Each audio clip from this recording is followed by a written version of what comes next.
so Glenda's the bad guy? The whole thing wants to say, so Glenda's the bad guy? Because it seems like she's like, oh. And it's all like, well, if we look at it from a different perspective, you know, she was vilified. You know, talking about, and if that's how the flying monkeys became the flying monkeys, it's like she didn't want that to happen. And then her sister was killed by this Karen, you know what I'm talking about? And now she stole her shoes.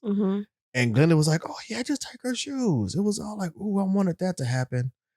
So it's like, is this the reality behind the story? Right. And everybody's just been like rooting for Dorothy. Glenda the good witch, but Glenda the good.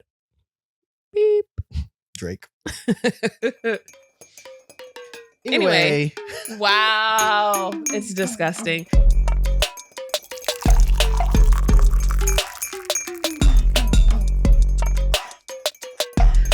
Let's jump right in. I had something else to talk about. We were talking about Wicked for too long. We've been talking for 5 minutes. We started talking about Wicked for too long, so we're just gonna go straight to the Marvin Sapp of it all. Never would have paid it. Oh my gosh. People never would have gave it. That is my favorite part about the internet. Oh, like internet undefeated.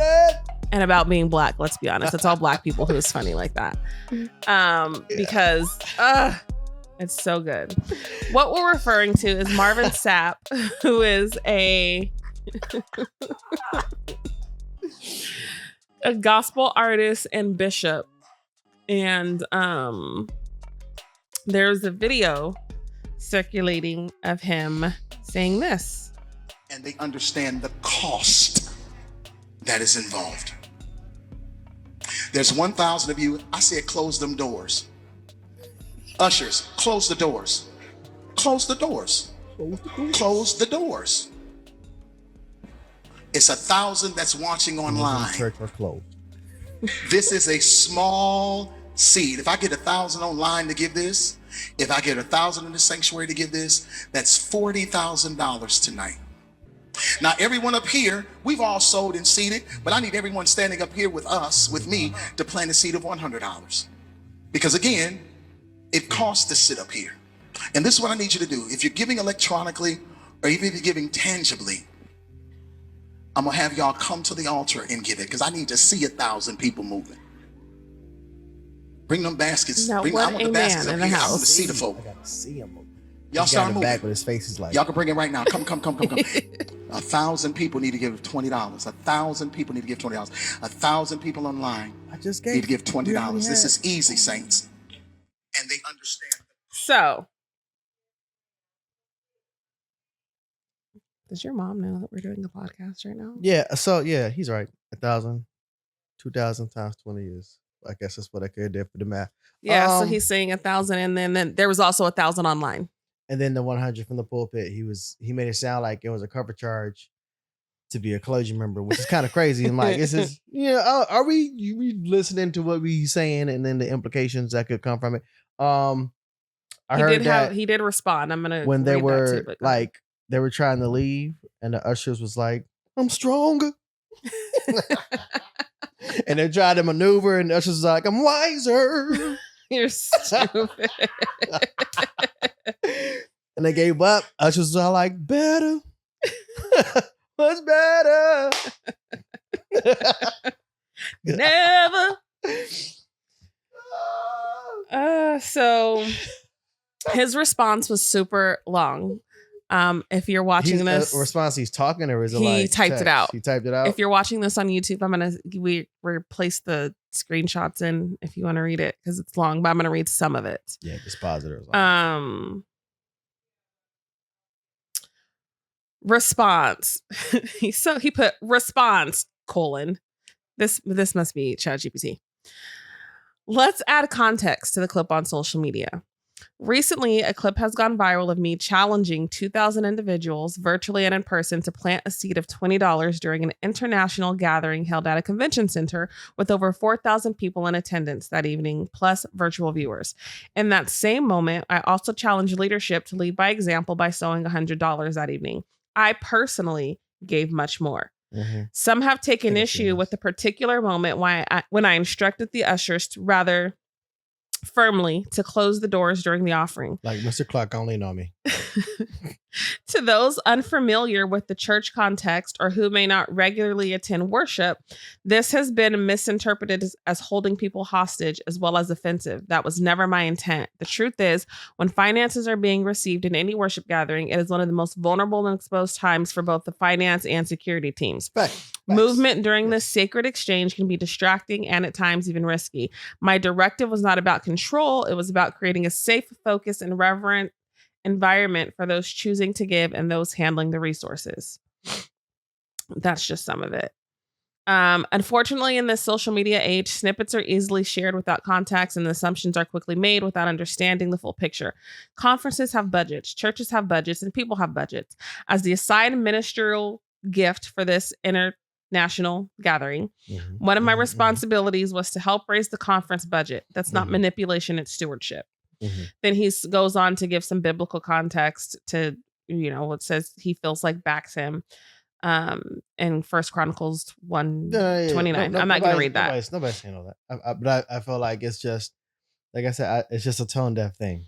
Very much so. And again, like 100%, like I get it, colloquialisms, black churchisms, if you will. It's all like, yeah, I get it. I close the doors, but it's just the way it sounds. Like I'm having fun with it. I made like a little TikTok about it. I was all like, this is hilarious in one way, but then people on the outside looking in are probably like, what if somebody's there and they feel like they're unable to leave, and then they have like a nervous breakdown or something like that. So there's people who are thinking this is a gathering, which it is. It was a conference, and all these people in here, and they're thinking about fire concerns, and they're thinking purely probably from like an event type thing. It's almost like they're going back to, what was the thing with the what's his name? The World people got trampled. Who's the rapper? Oh, it's not Juice WRLD. What was it? Astro World. Yeah, almost like the Astro World stuff. You know what I mean? Or the Diddy stuff, which is kind of like up to life when he had that event and people was getting trampled trying to go there. There's a lot of events, right? So outside looking in, you could look at it, and an argument could be made for people's mental states and stuff like that. But I don't think majorly there was any harm from this. I feel like this is a moment where the internet is going internet and give us some memes, talk about. I think the delivery is what it was. And growing up in church, I remember the doors of the church being closed for prayer. Maybe it was for offering also. I don't remember. But if this was that setting too, why did he have to get on the usher so hard to close the doors? Why weren't they just like, oh yeah, it's offering time, let's close the doors? He was like, close the motherfucking door. You know what I mean? Like, why was it all of that? But also, I do understand what he's saying, because there are budgets for these things. There are church budgets. There are, as a pastor's kid, they have families. There's things that needs to be taken care of. But I saw there's this guy I really like, Christian A. Smith, and he's a pastor, but he's not your average pastor. What is an average pastor? Just meaning his beliefs are a little bit different. But he was saying he had a good point too, and he's like, he doesn't really take issue with him asking, because just like you said, it's something that needs to happen. You are coming to the church for something. You are getting something, like, support your church. But he brought up that maybe we need to look at the structure of the church, and the budgeting needs to be done differently. I don't think it was a pastor that said that. He was just talking about planning for events, which, again, I mean, I feel like the planning was there. I feel like this is a situation where we've put on the event, we've made the deposits, we're trying to recoup the funds to go back into whatever organization puts the event on. So it's not a situation like, oh, well, now we're in debt.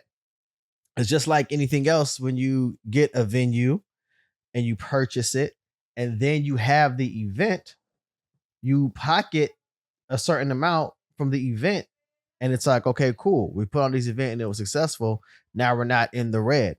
So yes, this is church, but like, yeah, it costs money to have these lights. It costs money to have the AC running. It costs money to have whatever.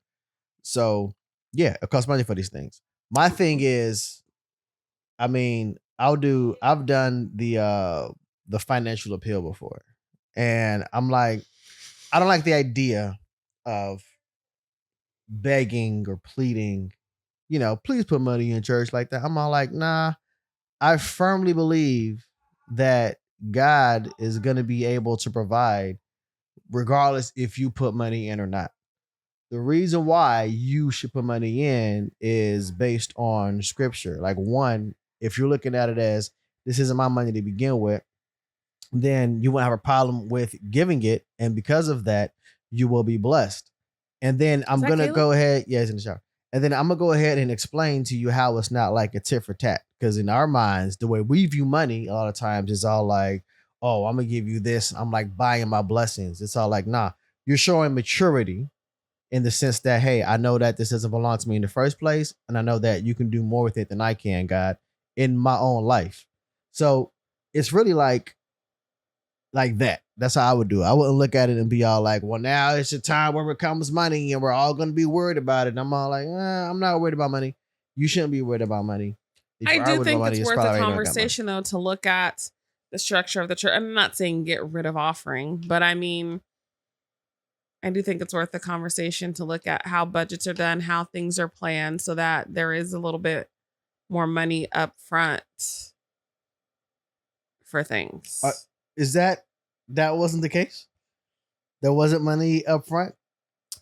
Because I don't know if that's what people are saying, but I'm pretty sure if you go and get an event, they're not saying, hey, we're going to pay you at the end of the event. Nah, this is the deposit. Sometimes. This is the deposit. You've done the deposit. Well, that's what I'm saying, though. Instead of deposit, he's saying, like, let's make it to where everyone's paid up front.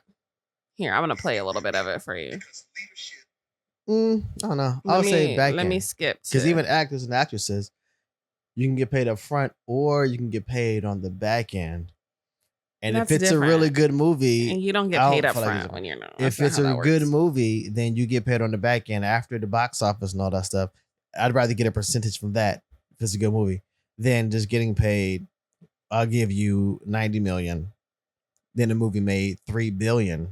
I would have made more if I would have got paid. My thoughts on this video are nuanced. I know it triggered many of you, and rightfully so. But hear me out before you cut me off. I have no issue with the offering he raised. On the other hand, when he told the ushers to close the doors, it became a hostage situation. I want every door in this school chained and locked. All of them. I know closing the doors during certain parts of the service is a long time practice in many denominations, but that shit needs to stay in the 20th century. Closing the doors to keep people out during certain portions of worship is acceptable. Closing the doors to trap people in is a hostage situation. Because what if somebody needs to leave ASAP and the usher at the door takes their job too seriously? Now we got to fight in the sanctuary, all because the pastor told the ushers to close the doors. Code 10! Code 10 is the jump line! Code 10! The enemy is here! On the other hand, a lot of people don't know how much it costs to do ministry, and it shows. Asking people to give $20 to $100 to the ministry that serves them is not an unreasonable ask. Marvin Sapp was at a denominational gathering where budgets must be met, and he was talking directly to the people who benefit from the denomination. As an organizational leader who hosts in-person events, I can tell you that breaking even on these events is an accomplishment. I have yet to break even on an in-person event that I've hosted, which is why when people ask me, when can I come hear you preach at your church? My response is always, when we have the money to pay for it. I know firsthand what it's like to host a worship service, hoping the people in attendance will support it financially, only to be left in a financial hole when service is over. We have all been conditioned to consume without considering the cost of our consumption. I switched the financial model of the faith community to avoid situations like this, where we need thousands of dollars just to make the budget. Nah, we're going to raise the money up front That way, all of the contractors, vendors, and service providers will be paid upfront. And no one has to worry about me begging everyone to give an extra offering just so we can cover the expenses. Also, Marvin Sapp should not have to cover the offering out of his own pocket. It is not unreasonable to require people to put something back on the table they consistently eat from. Yeah, I don't disagree. But at the same time, I don't agree with the terminology of begging. That's about that's the part. It's all like ain't nobody begging, but it's all like we know that these. But things, what he's Marvin right. Sapp did He's came like- off he's like, as you're right. It does cost money, and we do consume without thinking about you got to compensate, and because of this mentality that comes with church and money. But I think again, it comes back to your personal relationship with money. Like if I'm going to your event and I'm a friend, I'm like, yo, like what's the cover charge? Where's the monetary? Because I personally know it costs money to have an event. Mhm. If I come to your event, I don't want to get a bag for free. I want to purchase and help your business make money. That's support to me. I'm like But that I too. think that we think like, oh, well, I'm here. And you go there and you're expecting like handouts. So you ain't got no food, you ain't got no something. Like I'm here, like your presence is the support. Like, nah, this is a business. So we have a business mind about it.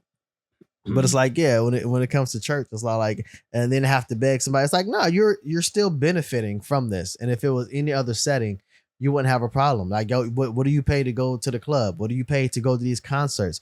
You don't have a problem with it. But then when it comes to church, I think there's this mentality where it's all like, well, no, well, it should be free. Well, it's not free. But I also get with him saying you should be able to cover it. As far as going into the planning, yes, this is something that we can cover. And then the money that you raise, we have more money to put into more resources. Yeah. So I do agree with like having it up front.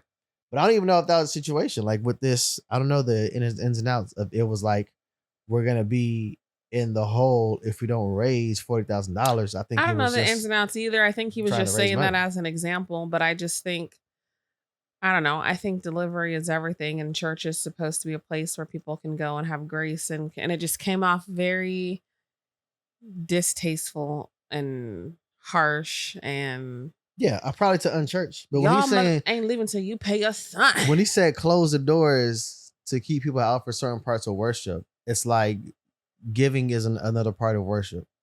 So it's like let's be clear here. Giving is another form of worship. So offering isn't just offering. Offering is a worship time. But I also don't think that I do and don't think that there was ushers taking their job too seriously, because I mean, there's some ushers that do be taking their job serious. For real. And that ain't got nothing to do with offering. That's just because it's like, yo, what? Excuse me. There was a guy, actually, I'm probably going to use that video. He was saying, he was like, and this is the old video. He was like, when the ushers take their job too serious, and he was all like, you need two programs. It's not walking time. It's not walking time. And then you open the door and somebody come in, he's like, oh. And then close it. He was like closing it. And I was like, I went to usher school. I went to school to be an usher and learn the marching and stuff. I had the little badge, talking about with the white shirt with the gloves.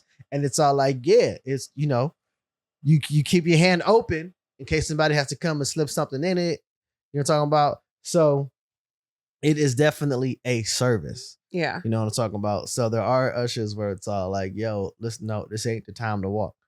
But an emergency is an emergency. So when he said close the doors, I don't think he was saying don't let anybody out or don't let anybody in, because it's like, I'm trying to teach you reverence, but we're not going to force you to do anything. That ain't how it came off, though. But again, like I said, outside looking in, it's all like in 2025, of course, people are going to look at it and be all like, no. Because I think you would have been hurt in situations where people like immediately like, let me just make sure they ain't going to try to keep me up in here. Yeah.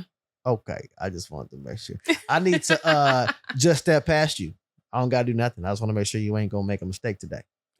All right. Bless you, brother. That would be you. Okay. I'm back. So yeah, I wanted to talk about that. I do want to highlight and think it's hilarious that when I first saw this clip, I went to go talk to Dad about it. Our dad's a pastor. And I was like, Dad, did you hear about Marvin Sapp? And before I could, and I show him, and he goes, oh, I thought you was going to say he came out.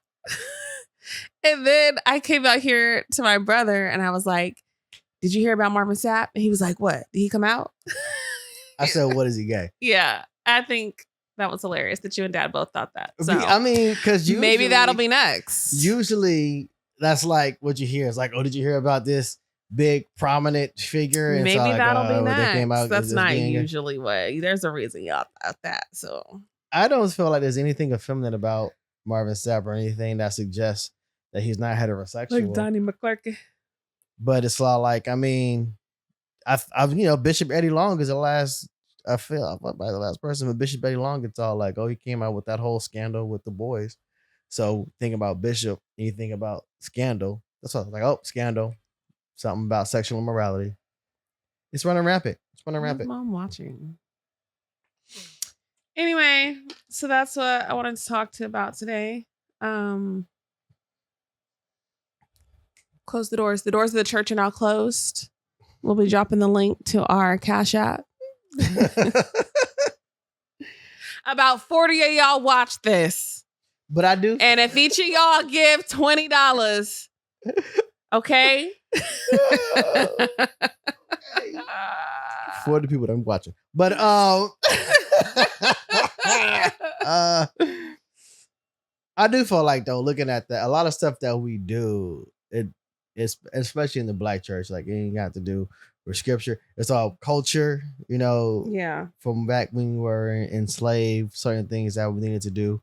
And I do feel like you can take another look and be like, we're gonna run this smartly, respectfully, and like you were saying, be good stewards. You know what I mean? Like if we're gonna do something, we're gonna be able to do it. And when we don't do it, it's because we can't do it. But when Paul, he was like, thank you to the people that are given. So now we're able to go out and feed the poor. Now we're able to provide services for people because we have the resources, and we have the resources because people are giving. They're donating land and different things like that. So, I mean, yeah, I don't feel like you have to force people like that. I feel like if it's God's plan, then his plan is going to go forward, regardless if you have a certain amount of people giving or not. That's what I wholeheartedly believe. And I do feel like we got at least another month of some good memes from for sure this situation. For sure. But what about the other stuff? You can talk about this stuff. I'm actually gonna go ahead and circle back now to Jess Hilarious and Lauren La Rosa. Is there an update? Did you see the video I sent you that they did? No. When did you send it today? No, actually. Don't fear. I liked it. Is it? Oh, I did see that. I didn't know that was them. Is it the segments? Listen. Excuse me, can I talk to you for a minute? Sure. You look kind of familiar. Yeah, you do too. But I just wanted to know, are you sure you want your job? Your job? Oh yeah, definitely. I want my job. Well, I just want you to let you know, it's mine. It's mine. You need to give it up. Oh my God. They didn't even want to try to sing? Jess can actually sing a little bit. So I don't know why she. That's why I said they didn't even want to try. They're obviously not even trying to sound good. They're being funny. Like that seat belongs to me. That's as far as I got because I couldn't do it, Lauren Hersa, how she sounds. But she sounds like she's sounding like that on purpose. 1,000%. See that? You could have hit. You can hit some of these. This is Jess's. Jess can actually sing a little bit though, so I don't know why she's doing that. Because they're being funny. It's a spoof. So you can tell. You can do a spoof and not sound like trash. Yeah, but it's part of the spoof. That's what I'm talking about. That's why they're sounding like that. They're like, okay, we're gonna really make fun of it because I can guarantee, just listen to them speak, that both of them can carry better than that. But they're to a point where they're kind of like they're moving on because there was also I know this. That you're single. And I want that's not a joke. That's not a joke. I know that you're single, but people don't know what you want. That's the thing. Okay. So what I'm doing. So she goes through this whole thing. It's too long to play. But where is it at? This is what Charlamagne said. Emotionally intelligent. His love languages are acts of service and physical touch, but he don't believe in God. And his best friend is his mother.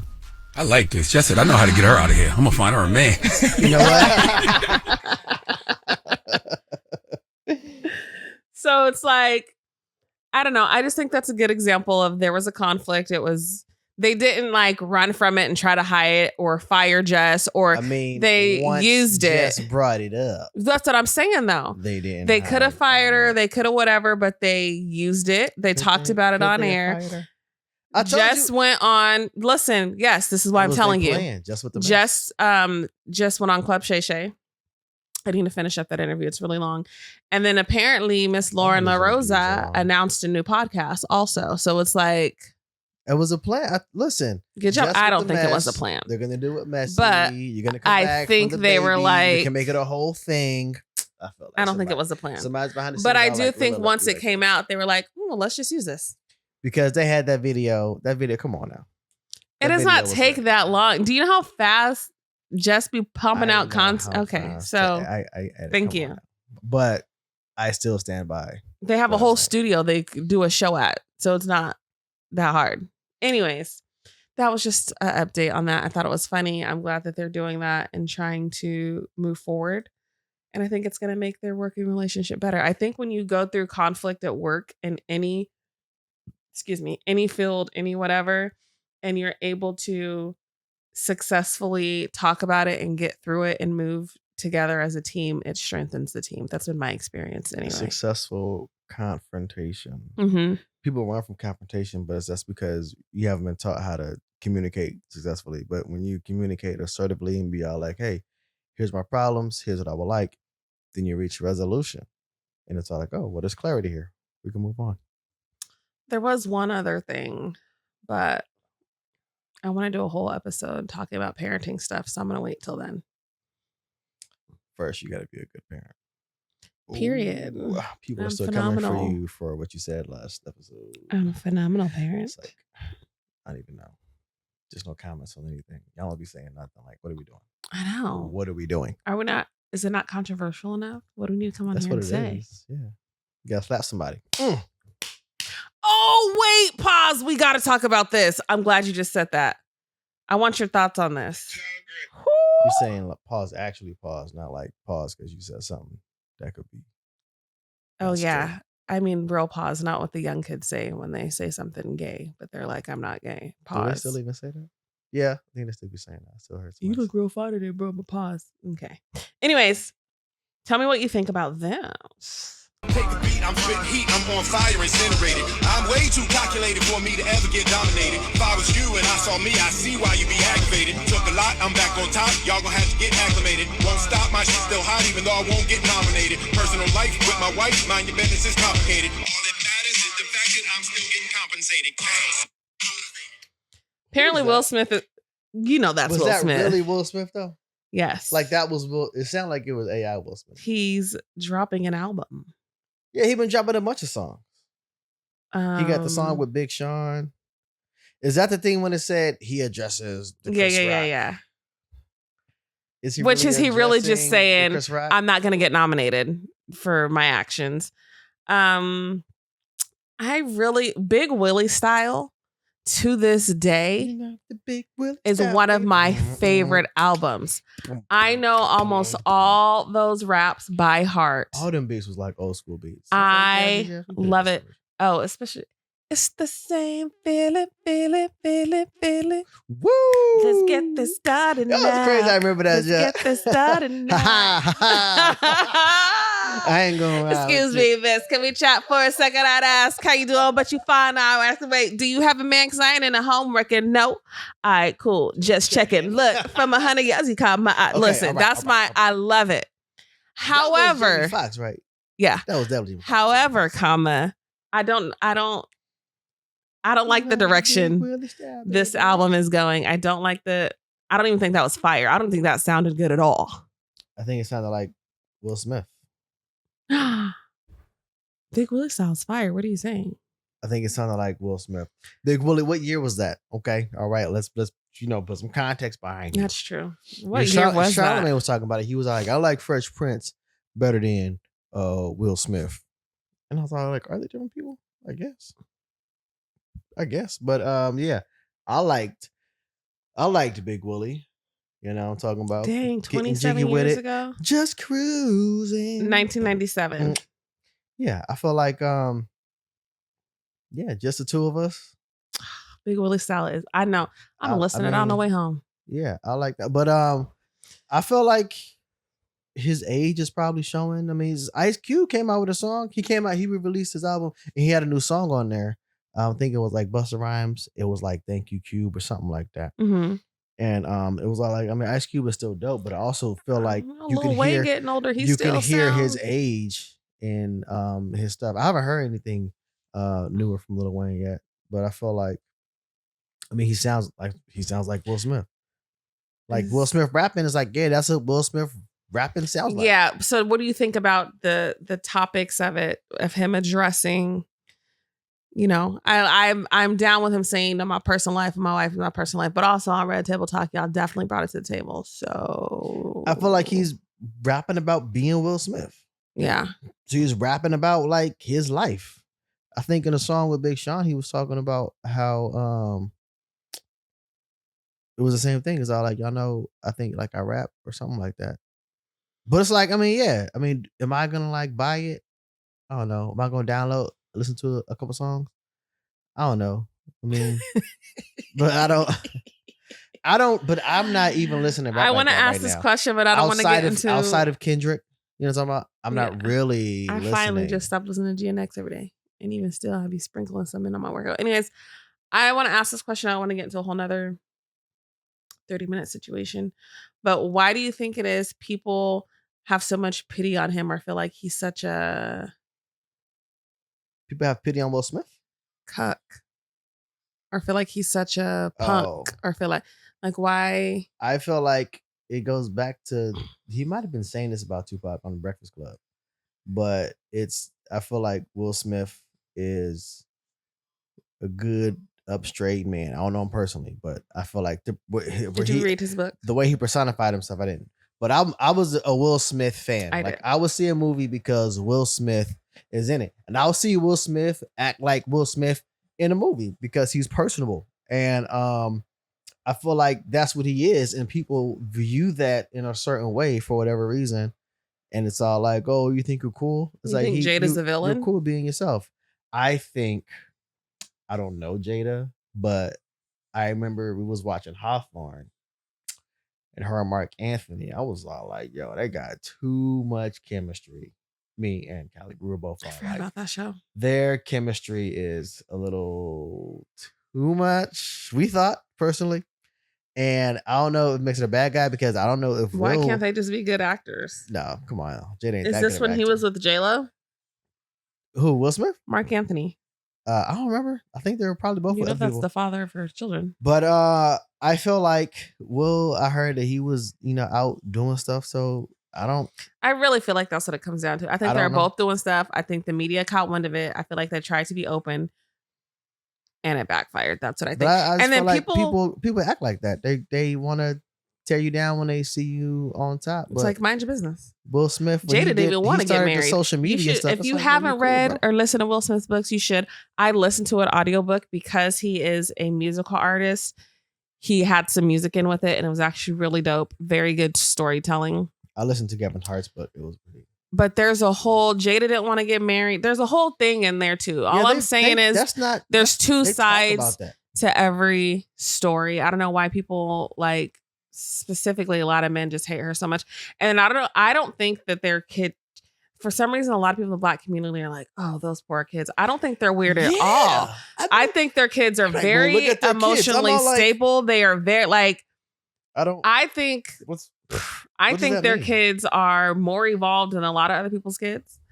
I don't know their kids, but I feel like from what I've seen, from what I've heard on Red Table Talk with the way Willow has conversations, I just feel like I don't know why people come for their kids all the time. Because they're famous. and they need to. And they're not turned down. I think that's what people be thinking. And they're alternative. I don't know, but I did want to show you that because I do know how you felt about Will Smith because it's also how I feel about Will Smith. Yeah, I like Will Smith. I like.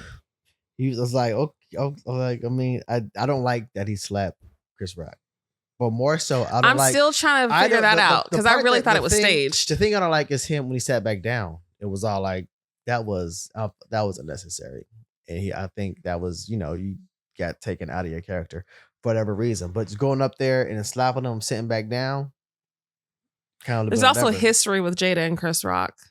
I mean, I've seen people talk about that, but it's like. But I don't know. I still feel weird about the whole. I 100% thought that was staged. Their history is Madagascar. That's Chris Rock and Jada Pinkett. Madagascar. And they had problems though. There was drama. Anyways. 3 movies. It's cool if he wants to address stuff through his music. I don't like that song, but Big Willie Styles Fire. I'm about to listen to that on the way home right now. I don't know how I feel about a couple of the songs he has out now.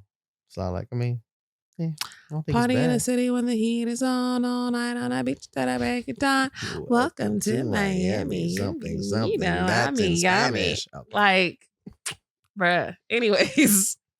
Did he have a video for like every song? I think so. All these songs are on the same album, and it was like, I think he had like 10 videos.